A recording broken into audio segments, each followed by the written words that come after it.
You invoke the rights of Black Americans, and you spoke at Howard University. You've talked about commitment to outreach.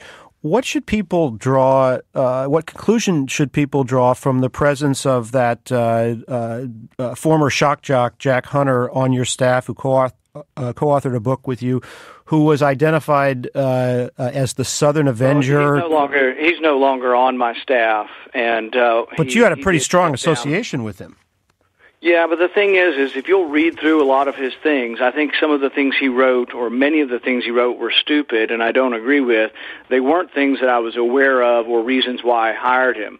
I do think, though, that he was unfairly treated by the media, and he was put up as a target practice for people to say he was a racist, and none of that's true. And if you look at his writings, I think there are a lot of problems and a lot of disagreements, and none of it do I support, but none of it was racist, and there was no evidence. He got along fine with everybody in the office, treated everyone fairly, regardless of race or religion, and we have a very varied office staff and background, so I think that it was just unfair. But it's also unfair to paint a broad brush and say that's who I am when I should be judged by the things I'm doing. And I think there is no greater defender truly of minority rights, if you include minorities to be color of your skin or the color of your ideology, than myself, because I will stand up there with the most progressive members of the caucus in the Senate and say, you know what, civil liberties are important, and they're important particularly because of some of the egregious things that happened in America's history.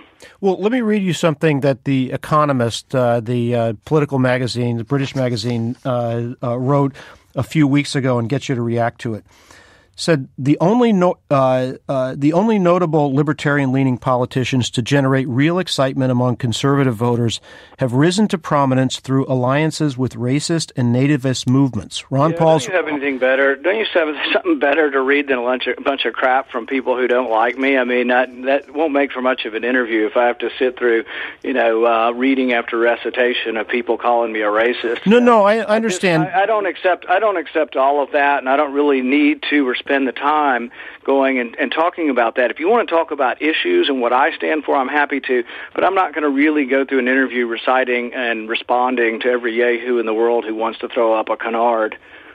But why shouldn't, if somebody sees the record of Jack Hunter and... Well, why don't we talk about Rand Paul? I'm the one doing the interview, and you can go ahead and beat up on an ex-employee of mine, but why don't we talk about Rand Paul and what I'm trying to do to grow the party, and then we might have an intelligent discussion. Well, I am, but he is someone who wrote a book with you. Well, you're not. You think you want to dwell on something, that you want to bring up critical articles from people who don't like me and don't support any libertarian ideals.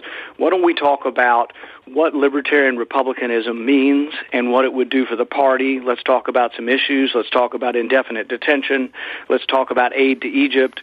Let's talk about repatriation of foreign capital so we could redouble our infrastructure, which the president asked for last week. Those might be some pertinent topics other than doing ad hominem on me. Let's talk about transportation.